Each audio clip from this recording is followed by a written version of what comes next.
अगर पाकिस्तान ये सोचता है कि इंडिया के साथ ट्रेड खोली जाए in these circumstances, will India agree to this? कि इंडिया हमारा हमसाया है, तो हमें अपने नेबर्स से भी इस वक्त मदद दरकार है। इसकी वजह ये है कि इस वक्त नाक ऊंची करने वाली सिचुएशन नहीं है। इस वक्त वो सिचुएशन है कि आपकी जो भी मदद करने के लिए आए, आप उससे मदद लें। There is no appetite for normalization of relations with Pakistan. There is no appetite for furthering of diplomatic ties. उनको upgrade करने का there is no appetite. पूरे मुल्क को IMF के पास गिरवी रखवा दिया है, स्टेट बैंक ऑफ पाकिस्तान को गिरवी रखवा दिया और हम गुलामी की तरफ जा रहे हैं। जहां तक ट्रेड की बात है चीमा साहब, without Pakistan we have managed the highest level of trade in the history of independent India. आप मुस्कुरा रहे हैं, धीरे धीरे मैं समझ रहा हूं। हेलो दोस्तों, स्वागत है आप सभी का आप लोगों के अपने YouTube चैनल पर। दोस्तों, आप लोगों को तो पता है कि पाकिस्तान बाढ़ में डूबा हुआ है। इन लोगों को तो बस मांगने का कुछ ना कुछ बहाना चाहिए। इनके प्रधानमंत्री दुनिया के हर देश में कटोरा लेकर मांगने जा रहे हैं और अब बाढ़ का हवाला देते हुए भारत से ट्रेड स्टार्ट करने की भिखारिस्तान बात कर रहा है। पाक पत्रकार चीमा को मेजर गौरव आर्या ने सटीक जवाब दे दिया है।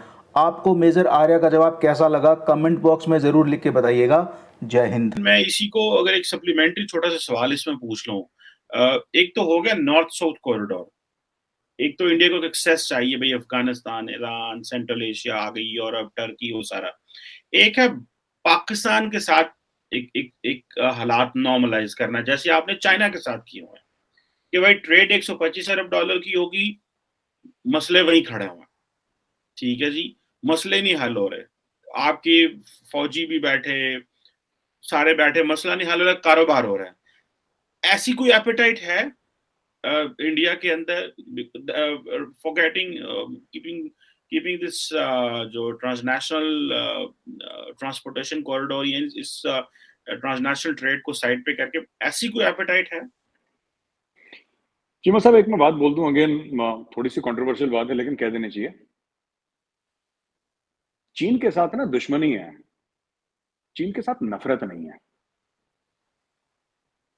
आप समझ रहे हैं मैं क्या कह रहा हूं? दोनों तरफ की बात कर रहा हूं मैं, पाकिस्तान की तरफ की भी। There are old historical wrongs and perceived wrongs on both the sides. इसमें रॉन्ग्स भी हैं और इसमें परसीव्ड रॉन्ग्स भी हैं, and they come out to play. अब मैं छोटा सा एग्जांपल देता हूं। पाकिस्तान में बहुत कम पाकिस्तानी होंगे, 0.0001% जिन्होंने कभी इजराइल देखा होगा, ठीक है। पर अगर कोई भी पाकिस्तानी इंटेलेक्चुअल मुझे यह कहता है कि हमारी जो दुश्मनी है Israel say that is because of Palestine, that's not true. ये गलत बात है। उसका पैलेस्टीन से कोई लेना देना नहीं है। अगर पैलेस्टीन नहीं भी होता तब भी उतनी ही नफरत होती, क्योंकि पाकिस्तानी ना तो पैलेस्टीन गए ना वो इजराइल गए, वो नहीं गए वहां पे। दिस इज आपका जो मसला है। आप नहीं मानेंगे चीमा साहब, मुझे बात पता है, I will respect your opinion, but आपका मसला रिलीजियस है। यहूदियों के साथ मसला रिलीजियस है ये, और ये आज से नहीं, ये 1400 साल से चलता आ रहा है। ये यहूदियों के साथ चलता आ रहा है मामला, ये क्लैश चलता रहेगा। This is civilisational clash between Islam and Judaism. इसमें कोई पैलेस्टीन अगर पैलेस्टीन, मैं बता दूं, कल एक बार पाकिस्तानी हिंदू से हाथ मिला ले, यहूदी से फिर हाथ नहीं मिलाएगा। हमारे साथ तो 4-4 जंगें हो रखी हैं, आपसे 4-4 जंगें हो रखी हैं सब। एक वेन्यू से यहूद हनूद, it has got different implications. खैर, कमिंग बैक, आप मुस्कुरा रहे हैं, धीरे धीरे मैं समझ रहा हूं। अच्छा चीमा साहब, मैं आपको दूसरी चीज बताता हूं ना। देखिए, बात यह है कि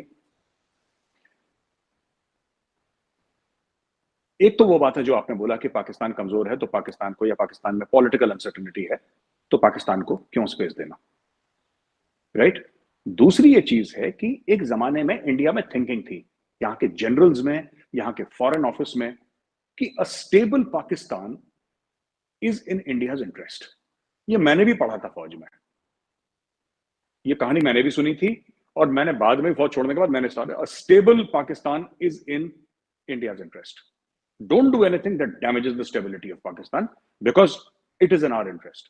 Nobody explained why it is in our interest, but ये एक gospel truth था। फॉरेन ऑफिस में, डिफेंस मिनिस्ट्री में, नॉर्थ ब्लॉक, साउथ ब्लॉक में gospel truth था कि a stable Pakistan is in India's best interests. That statement is no longer true in India. ये जो है ना कि a stable Pakistan is in India's interest, अब ऐसी थिंकिंग आ गई है कि it does not matter whether it is, because जहां तक ट्रेड की बात है चीमा साहब, without Pakistan we have managed the highest level of trade in the history of independent India.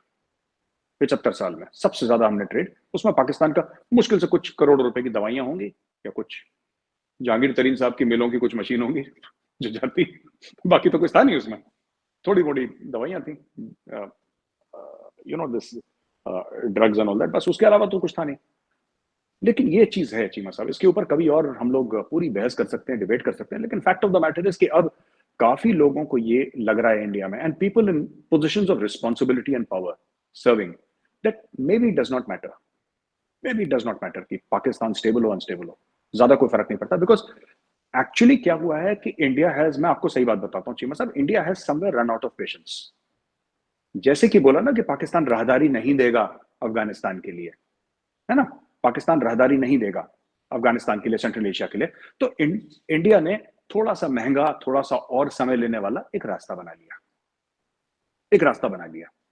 उसी तरीके से चीमा साहब, उसी प्रकार से क्या हुआ है कि even in this case India ने अपना रास्ता बना लिया। इंडिया ने बोला ठीक है, आइडियल सिचुएशन ये होती है कि पाकिस्तान स्टेबल होता, पाकिस्तान के साथ नॉर्मल डिप्लोमेटिक रिलेशंस होते, लेकिन कहीं किसी को मुकम्मल जा नहीं मिलता, तो you adjust. So we are also learning to adjust Cheema साहब, ये इतनी सी बात है। सब्जियों की कीमतें बहुत हाई हैं ऐसा पता चल रहा है वहां पर, और इसके लिए फाइनेंस मिनिस्टर मिफ्ता इस्माइल ने भी बोला और प्राइम मिनिस्टर शहबाज शरीफ दोनों ने बोला कि हमें इंडिया से सब्जी हम खरीद सकते हैं, एडिबल ऑयल और दूसरी चीजें हम खरीद सकते हैं। बार बार यही गवर्नमेंट तो बोलती है कि 370 जब तक नहीं हटाओगे ट्रेड नहीं करेंगे। आप सब्जी खरीदना चाह रहे हैं तो क्या अब 370 सामने नहीं आएगी इनके? देखिए मसला पता क्या है, ये बात तो अपनी जगह पर है कि फूड क्राइसिस तो होगा। इसकी वजह ये कि क्रॉप्स जो है वो तो बहुत बड़े पैमाने पर तबाह होता है, मतलब खड़ी की खड़ी फसलें जो है वो सैलाब में बह गई है, और जो फार्मर है उनके लिए तो बहुत बड़ा नुकसान है। अब वेजिटेबल्स जो है आप कहाँ से लाएंगे? पहले ही हर चीज, सुई से लेकर हर चीज तो हम इंपोर्ट करते हैं। तो इस वक्त अगर भारत से हम एक ये फायदा उठा सकते हैं कि हम कह सकते हैं कि भाई हम आपके साथ जो आपसे हम वेजिटेबल्स जो है वो मंगवाना चाहते हैं, वेजिटेबल्स, फ्रूट्स, इस तरह की और भी बहुत सारी चीजें फिर कर सकते हैं, मंगवा सकते हैं, जिसकी हमें जरूरत अब पड़ रही है और पड़ेगी। तो अब इसमें कश्मीर का मामला कहाँ से आ गया? देखिए असल में तो लॉजिकल एक बात तो ये कि इससे कश्मीर का क्या ताल्लुक? कश्मीर का कोई ताल्लुक नहीं। लेकिन हमारी तो वो कहते हैं ना कि बस एक हम जिसके ऊपर अड़े रहते हैं तो फिर अड़े रहते हैं, हम ये नहीं देखते फजूल किस्म की जो हमारी एक मेंटालिटी है, माइंडसेट हमने अपना बनाया हुआ है, अपने लोगों का भी बनाया हुआ है कि जनाब कश्मीर जो है वो उसके ऊपर जब तक बात नहीं होगी। भाई आपने इतने सालों में कश्मीर के ऊपर किया क्या? इमरान खान का दौरे पर देख लें, आपने क्या किया? आपने कहा कि हम हर फ्राइडे को कितने 20 मिनट था, उसके बाद 5 मिनट ही रह गया था, इतने मिनट के लिए खड़े हुए। ये तो आपके कारनामे हैं।